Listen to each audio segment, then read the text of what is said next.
Welcome to Thinner Peace and Menopause and Beyond. This is Dr. Deb Butler, Master Life and Weight Coach, and as always, your coach. Today is episode number 135. Oh my gosh. Stay tuned. I got something good for you. Hi, everybody. How are you today? It's so gorgeous here. Oh my gosh, you should see my backyard. I used to talk to you a lot about being in Belize and talking about my backyard there because I was always looking at the Caribbean Sea and it was like turquoise and it was so gorgeous. But I got to tell you, I am looking out my backyard here in my home in Missouri and the trees are brilliant. I mean, prettier than the Caribbean Sea. And I am not kidding you. What a beautiful day. I love fall. And you know what I love about fall the most is that I have absolutely nothing to do with it. It happens every single year without me doing anything, which always kind of reminds me that I am not in control of this whole show here. The trees know what to do without Dr. Deb telling them what to do, which you know what is really a great relief to me. Now, I have something. Why I'm talking about that, I don't even know where that came from, but I think you needed to hear it because it came out of my mouth. So I'm just going to assume you need to. But really, I have something so great for you today. I love when I get to share my client stories with you. And I've been saving this one for a while.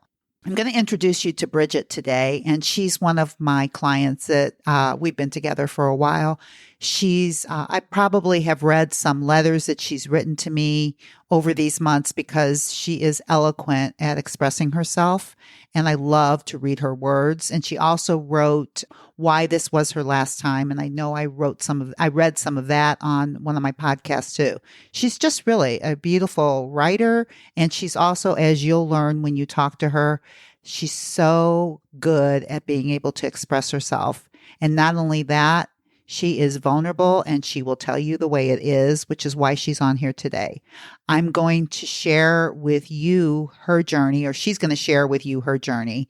And one of the things I want you to pay really good attention to what she's talking about when she talks about freedom, because I think what all of you are looking for is freedom. And I think many of you, before you actually do this work, think freedom is in mistreating your body. And I really want you to listen to Bridget when she talks to you about freedom, because you know what? That, my darlings, is the truth about this journey. And what you actually create for yourself is freedom. So enjoy this interview with Bridget, and I'll hop back on at the end and just say a few things. Okay, enjoy. Hi, Bridget. Welcome to my podcast. Thank you, Dr. Deb. I'm so excited to be here. Yes. Okay. So I'm trying to think the best way to start because we've been working for such a long time together and we have had so many aha moments, the two of us together. I mean, I've learned more about my own coaching through you.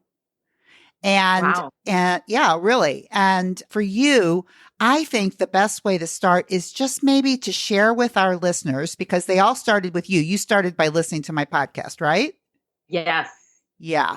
Okay. Definitely. Yes. All right. So tell me what made you decide to call me up and have a mini session. Let's start there. Okay. Well, I probably, like many of your listeners, I've struggled with my weight my whole life, up and down, and did Weight Watchers, did every program out there, and had kind of had it under control for a good amount of time, and then had a lot of change in my life and a lot of unexpected sort of difficult situations, though I realize that's a thought and I've managed all of that well. And so I was starting to use both food and alcohol excessively, I would say, to numb the feelings that I was experiencing. And I knew that that wasn't really what I wanted to do. I knew that wasn't healthy. So I sort of got to a point where it felt really out of control for me, and my weight was going up, and I was drinking more than I wanted to be drinking, and I was eating a lot more for comfort and for numbing than for fuel. And I knew that all the programs I had done in the past wouldn't work. I'm sort of perimenopausal, and also felt like maybe it was harder to lose weight being at this stage of life. So I had kind of a breaking point where I really had gone out of control, eating tons of pizza and drinking way too much wine on a trip to New York City.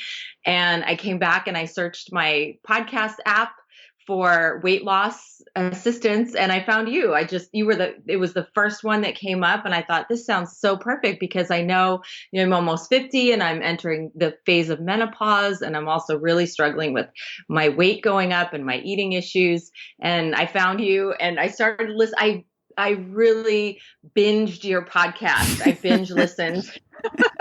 I would listen every second of the day while cleaning, while driving. Oh my gosh. In between work, in between sleep, I would wake up in the morning and just pop in my AirPod and be listening to your podcast obsessively. And so you would keep mentioning this mini session, and I went back and forth. Can I do it? Should I do it? Am I ready for this? And finally just bit the bullet and scheduled the mini session. And it ended up that you had someone canceled, I guess, last minute. So when I decided to do it, I was able to get in really quickly. And I thought, well, that must be a sign. And we went from there. And it's been, as you said, a long time of working with you. And my life has absolutely transformed. Every aspect of my life is totally different now. Wow. Wow. Okay. So let me ask you this. Now, when you say you bit the bullet for the mini session, what was so hard about that? Because that's really curious to me. I think it sounds like such a, give me a call, let's talk. But on your end, it's like, oh my gosh, am I ready for this? Right. And then you bit the bullet. So what's that? What is that is so difficult? I think for someone who has been listening to your podcast, we've already absorbed so much of it. We get it. We understand what will need to be done. We understand that it's nothing short of a rewiring of our brain that we're about to sign on for, and changing decades of patterns, unhealthy patterns, and things that we're attached to. And those neural pathways in our brains are going to have to be redirected. And we get it. I think that, as you always say, your listeners are smart women who understand all this, who have struggled with it, who have, used many different programs to have repeated success and then backsliding. So I completely understood what I would need to do. And I also knew that if I talked to you, that what you would start to do is apply what I had been learning in your podcast to me. There would be no escaping that this is going to be applied in my life with the choices I make every day. And now looking back, it's the most exciting thing I've ever done in my life. And I couldn't imagine anything better. And I love you and I love the work we've done, but making that shift to recognizing, that I was ready to do it, and that I was now going to have the tools and the one person on the face of the planet who could actually walk me through it. I don't know, for some reason it would just felt like a little bit of a leap of faith, a little bit of a jump off a cliff. But now I'm so happy I did it. Wow. So biting the bullet is like jumping off a cliff for a mini session. Yes. Uh-huh. Yeah, for me. No, I'll bet. I think a lot of people think like that. I really do. And I never really realized that. How courageous it is to be able to make an appointment for yourself to have a chat. I mean, you're not spending any money, but you are putting yourself out there and very vulnerable, right? Because you really want to talk about what's going on inside of you. Right. Right. Because listening to the podcast, you make it all so clear, but someone can still choose to take it all in and not do it. Yeah. And not, right? Yes. Oh, I know. Now I have the knowledge. Isn't that cool? But working with you one-on-one, you sign on to actually do it in your own life. And that's the scary part, I guess, is that, okay, I'm going to reveal myself to her and to myself. Yes. And then what am I going to do with it? Yeah, there's no more hiding. Mm-hmm. or pretending, Mm-hmm. it's like, okay, I'm going to be vulnerable. I'm going to share what I struggle with.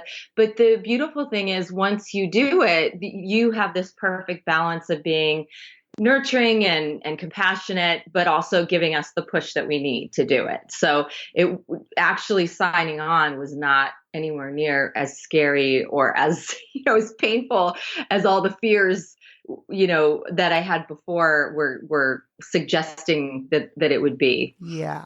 And not only that, we could also say that just the thoughts in your mind were more Yes, scary than actually talking to me. exactly. Way more. Way more. Way, Yeah. That's a good point. Okay. yeah. So with you, one of the things that I love about working with you is that you actually took on two things at one time. You took on overeating and you took on overdrinking, right? You wanted to really handle both of those. Yes. Although I would say that we were working on both of those, but I really went all in with the food at first, Mm-hmm. and the alcohol. I was doing it much more slowly, the changes with the alcohol and the food.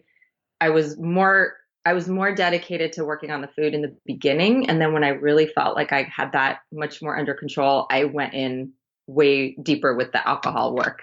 Mm-hmm. Even though when you went in with the food, you were still doing the work on the alcohol too.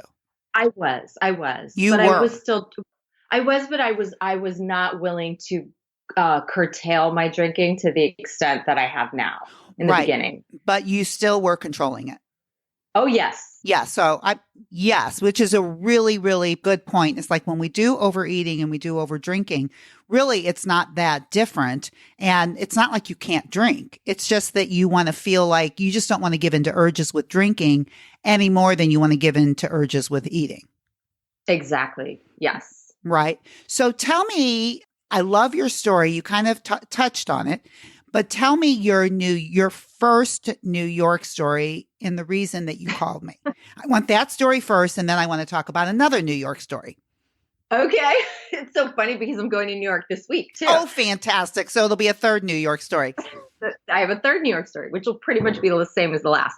But so I grew up in New York. I live in California now. So there's a lot of association with comfort and family and New York being home. And a big part of that is pizza. So, Mm-hmm. which probably doesn't surprise anyone. So I grew up eating tons of pizza in New York, and that was comfort food for me. And so every time I go back to New York, I have this battle with myself about how much pizza I'm going to eat and how I'm going to eat the pizza. And so before I talked to you a long time ago, many months ago, I traveled to New York probably 3 to 4 times a year for work. So that's always been the association. I'm going to go and I'm going to eat a bunch of pizza. So that time right before I talked to you, it's just like, that's just a fact. I'm going to New York and I'm going to eat a bunch of pizza. Yeah, just fact, and drink a bunch of wines with it. So,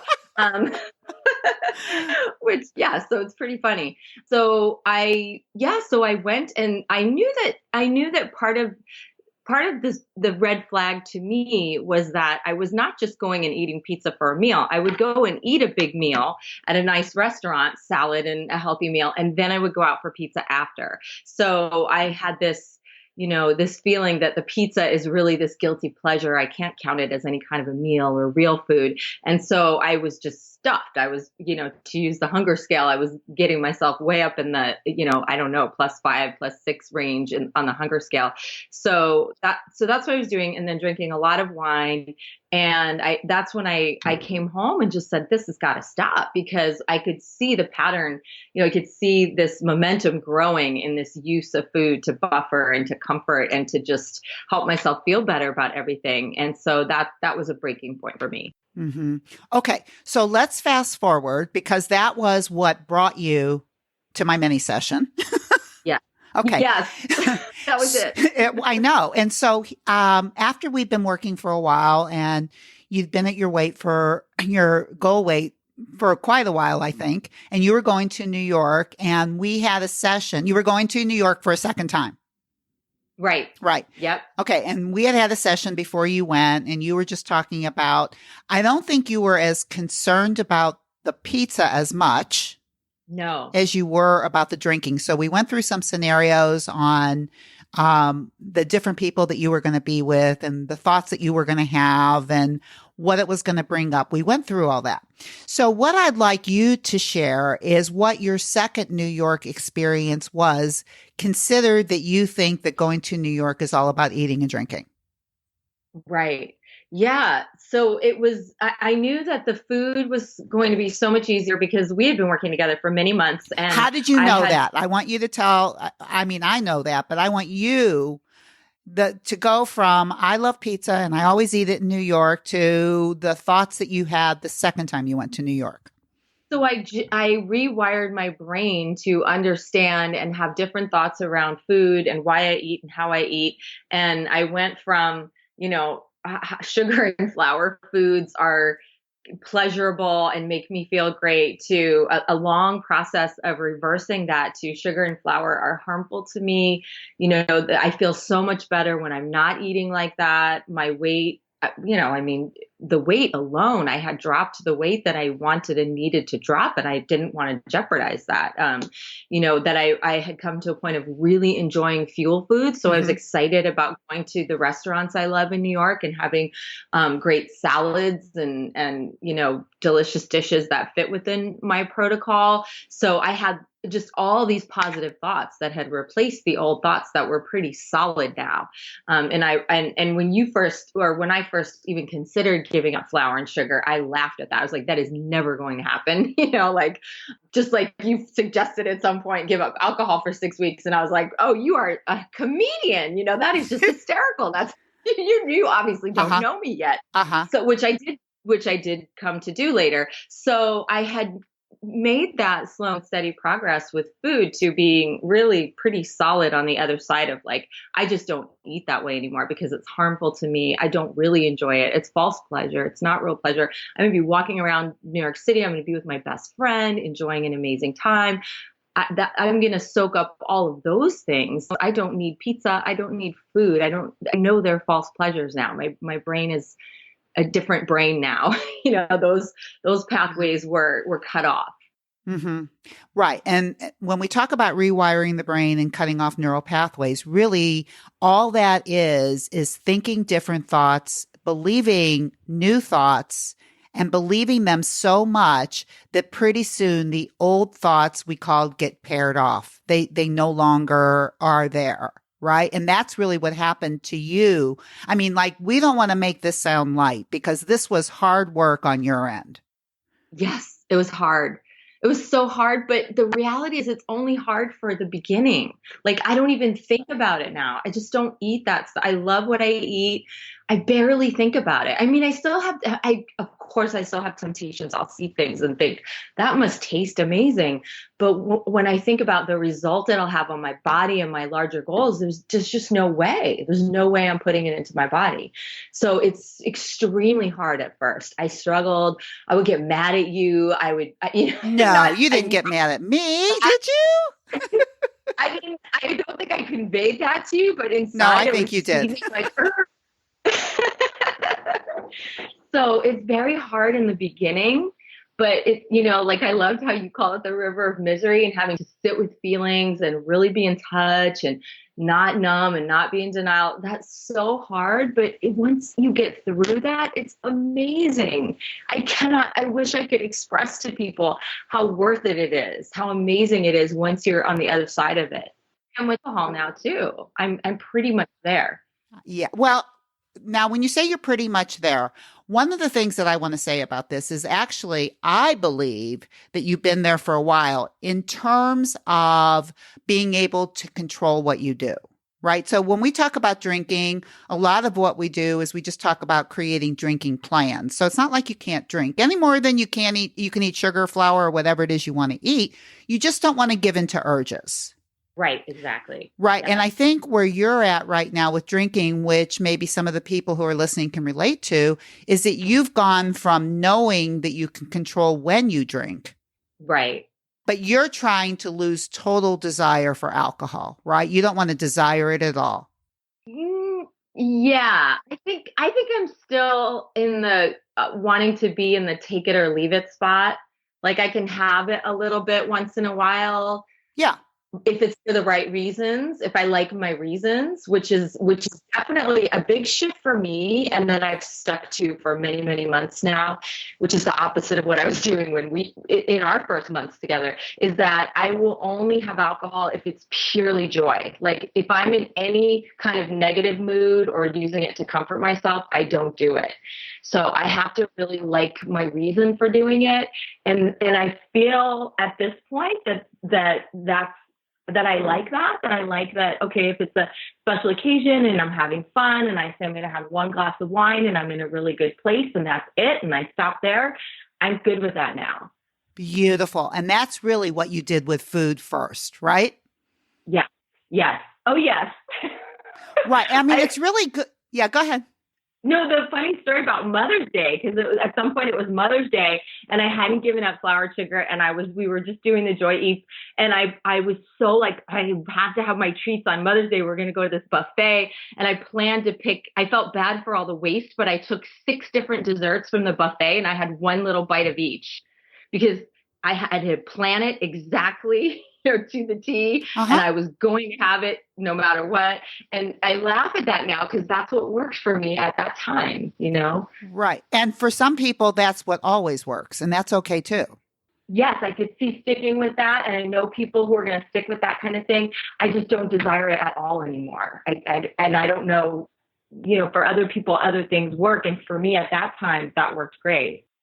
So, Bridget, for you, so really in reality, you really do have a handle on both of those. But I think for a lot of people who are listening to this, I have a lot of clients, and I know I've talked to a lot of people that are working with the drinking and the eating.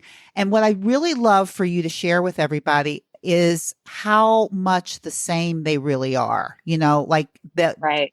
So tell me how they're kind of the same thing, even though one might be a little harder than the other. Tell me why they're the same, and why you think other people can do this too, like you're doing it.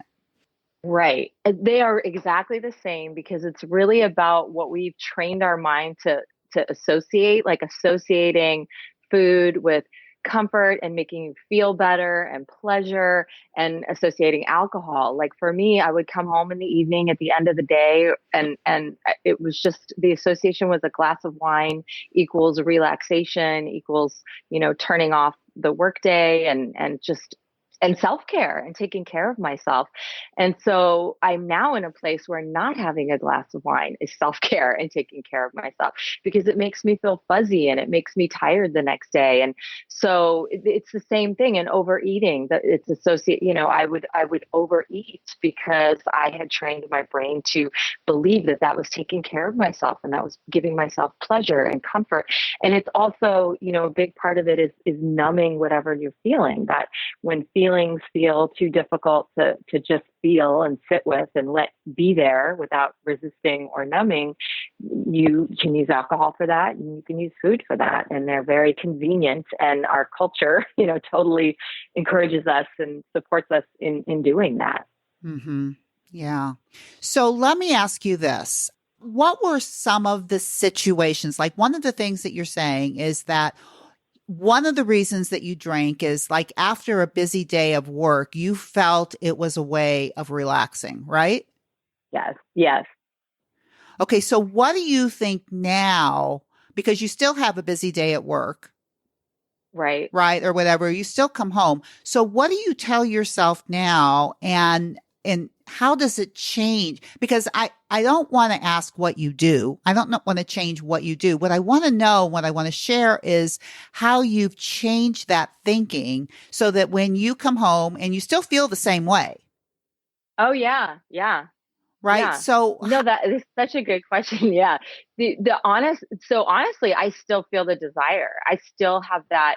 And I know it's like that, the old brain, like it's time for a glass of wine. What are you doing? Why aren't you pulling the glass out from the cabinet? Why aren't you, and then often my husband is having a glass of wine. So I'm like, that it makes it even more like my brain is still kind of screaming at me for a couple minutes. What are you doing? Why aren't you doing this?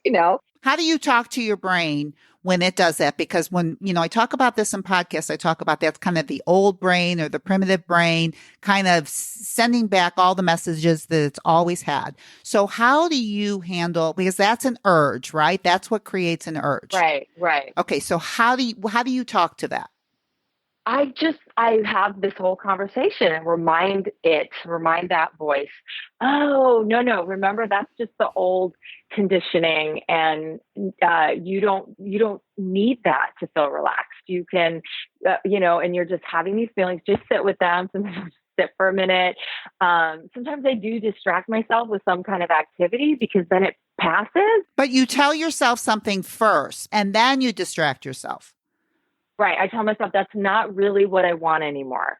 That my brain is saying, you want this, you need this, you must have this. Like our brains are wired to think we need that for survival because we've trained it for so long to believe that. So I just use my thinking brain, my prefrontal cortex to say, oh, no. Remember that's great. Your brain's working great. It's trying to remind you of this old message, but we know that's not true anymore. We know that you don't need that to feel relaxed.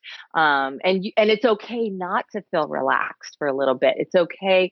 There's angst there. Don't resist it. Like just let it, I think you said like there's studies that, a feeling usually only lasts 90 seconds, Yeah. right? Just feel it. Just sit with it. Like I'll just be like, oh, I feel so yucky right now. I feel anxious and I'm thinking and dwelling on things that happen at work, or, I'm just going to feel it because I'm not going to feel it forever. It's going to go away. And then I'm going to go about my evening and have a lovely evening and do other things.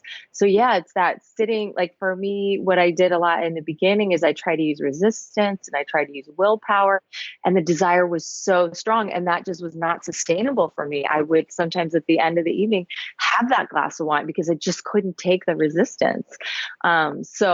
So yeah, just sitting with whatever and telling you, like really being compassionate. I really learned that from you, and having the voice of the loving caretaker of, oh, it's okay, honey. Of course you feel that way. It's okay, sweetheart. Beautiful. You don't have to respond to the urge. It's okay. It's going to be okay. Love yourself through this. And, sometimes just lay in bed. Sometimes just go lay in bed and just feel it and just like, let it take over you. It's not going to kill you. You're not going to die. And then it passes. It really does pass. And you don't even feel the desire anymore. It would be crazy to me. Like 10 minutes later, I wasn't thinking about a glass of wine anymore. Yeah. And you're still here to tell the tale. That's all. Everybody that's listening to you didn't die and it didn't kill you because you're still here. Right. You made it. Yeah, and you made it. And I did have the same thing with food. Like for me, after work, it was not just a glass of wine, it was a snack. And then it would suck because I would snack so much that then it came time for dinner and I wouldn't be hungry for dinner to enjoy dinner. So the snacking was also associated with comforting myself and relieving the stress and the anxiety of a hectic day. And both of those are just it took time, but they just went away. The desire is still there, but the actually doing it, I can talk myself down from it. And I realize that it passes if I just let it be. Mm-hmm. It's beautiful. I mean, it's just beautiful. So let me ask you this. And this is something that I know my listeners think about a lot, because most people who talk to me in mini sessions, one of the things they'll always say, and you said the same thing, is, I just have had so much stress, as if that's the reason that I'm doing all of this. It's like, it's because I have stress. If I didn't have stress, I'd be fine. So I know for you that your actual stress has really gone up, not all in your mind and in your mind as much as circumstances have changed that have challenged you since we've been working. Yeah. Right. Yeah. And so, and you've lost weight and you're losing your desire for alcohol. You're totally in control of everything. And yet the circumstances in your life have absolutely challenged you. Yes? Yes.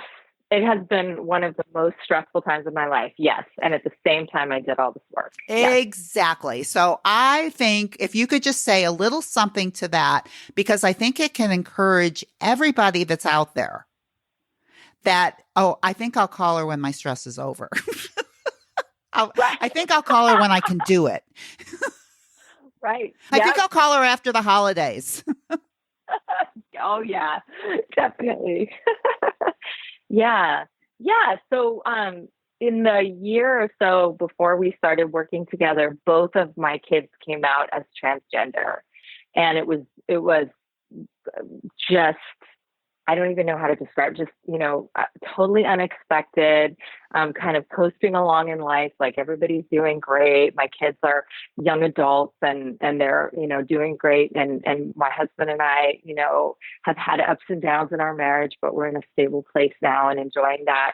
And so all of a sudden, within a year, both of my kids came to terms with this aspect of their identity, and our whole family was, transformed and brought into, dealing with all kinds of support, therapy, medical situations, Mm-hmm. and so I'm 100% supportive of my kids, Mm-hmm. and this is real for all of us, and whatever people's opinions are, we decided, I'm not decided, we had no qualms, no question about supporting our kids and helping them to do whatever it was that they needed to do to be themselves and to get the support that they needed.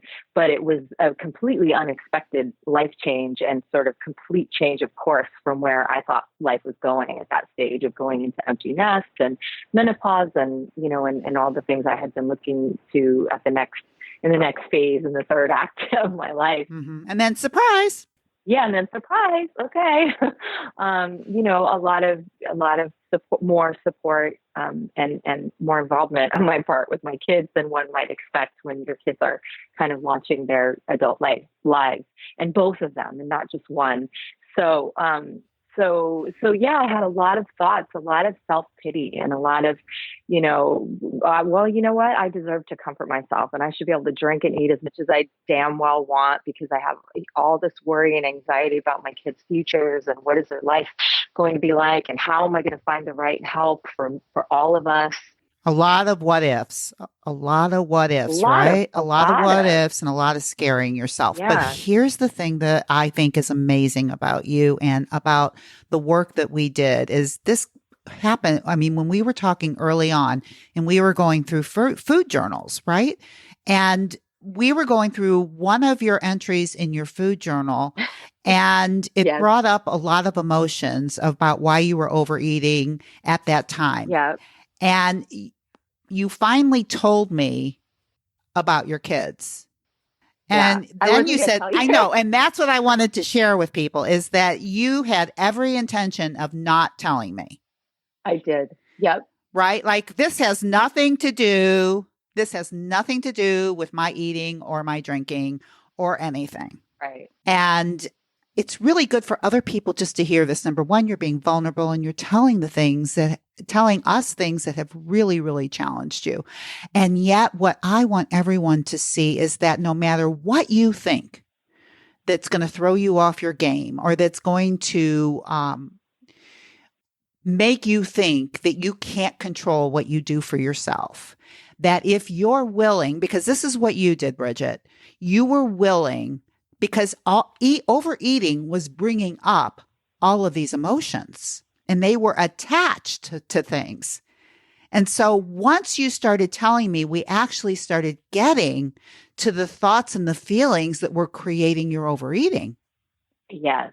Right. That's and right. And when that happened, you actually started to manage your mind, not only around food, but around what was going on with your kids. Yes.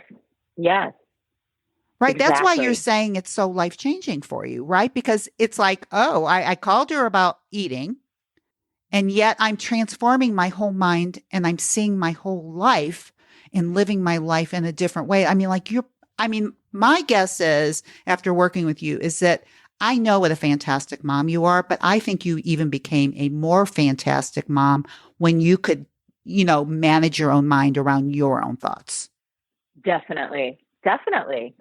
I'm so much more present with everyone and especially my kids now that I'm not buffering and I'm not, obsessed with the food and the wine that's around. I'm really focusing on the people. And if I'm with my kids, I'm with my kids. But I really think that's important what you said, because I think everybody has struggles and everybody has things that they view as being these enormous difficulties in life. And, and so some of my friends have, who I know struggle with the same things will say things like, well, I'm going through a divorce, so I can't deal with this now. Or I'm going through this, so I can't deal with my weight. I'm not going to worry about weight. And it's like, I just want to say, but that makes it the perfect time, Yes, you are a perfect example. That's why I'm so happy you brought it up, just for others to see, because if it's not that, it's something, right? That's mind blowing to them. Right. I could have come up with anything at any point. Yeah. I mean, you're going to live life long enough. Yes. Oh yeah. People are going to die, and really things that you cannot even fathom are going to happen in your life, and having a mindset like what you and I have developed, that I now am so happy to have, is going to get me through everything that's going to come in ways that I never would have been able to do before. I see that now. Do you feel so much stronger and so much more confident in yourself around everything? Yes. Yes. Mm-hmm. I mean, so much. I can't even put it into words. It's crazy to me. Like sometimes I don't even believe it. It's like, how is this happening? I know. So let me ask you this for my last question. And what I want you to share is why you know that this is the last time. And you wrote a beautiful letter about this already that I actually read on the podcast. But if you wouldn't share with our listeners why you know, and why you know that if you can do this, other people can do this too, why this is the last time you're ever going to do this again, have to lose weight, all of it. How do you know this is your last time? I know this is my last time. And I know that if your listeners decide to do the work with you, that it will be the last time for every one of them as well. Because at 50 years old, for the very first time in my life, I am free. This is freedom. This is not deprivation. It's the opposite. It is freedom. I experience true joy, true pleasure, true connection to the people in my life. I can experience pain and situations that I could not have imagined would come into my life by going through them and not surviving them, but feeling them and living through them, not trying to escape them and go around them and use food to numb them and not allow myself to actually feel what I need to feel.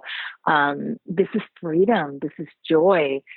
Life is not going to be perfect and pain-free, but it's so much easier and so much better and so much more real and pleasurable this way than the other way. And I know that everyone who works with Dr. Deb, listens to the podcast, chooses to go on this journey will feel exactly the same way. Once you're through the difficult parts of it and on the other side of it, you will never want to go back, because you will be so much healthier and freer and more connected to yourself, your own heart, your own life, whatever it is that you want to do in your life, you'll be able to do it, because nothing will be, this will not drag you down. This is a weight. This is like carrying around a backpack with 100 pounds in it.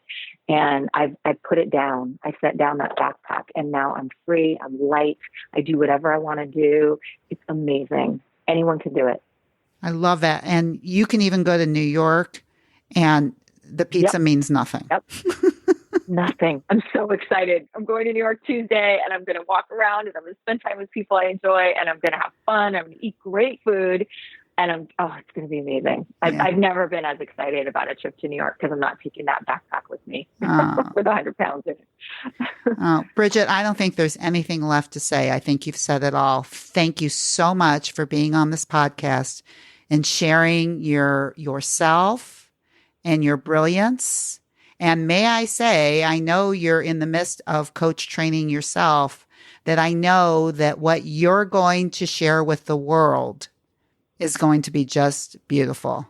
Thank you so much. Oh, thank you so much, Dr. Deb. Thank you. Well, what did I tell you? She's amazing. And I'll tell you what, she has done the work. This woman knows how to feel her feelings. And she's been through some challenges, as she was more than happy to share with you her vulnerability. But you know what I think was so important that she said is that in the beginning, when she was working with me, and this is what I think a lot of you think, is you think your eating is separate from everything.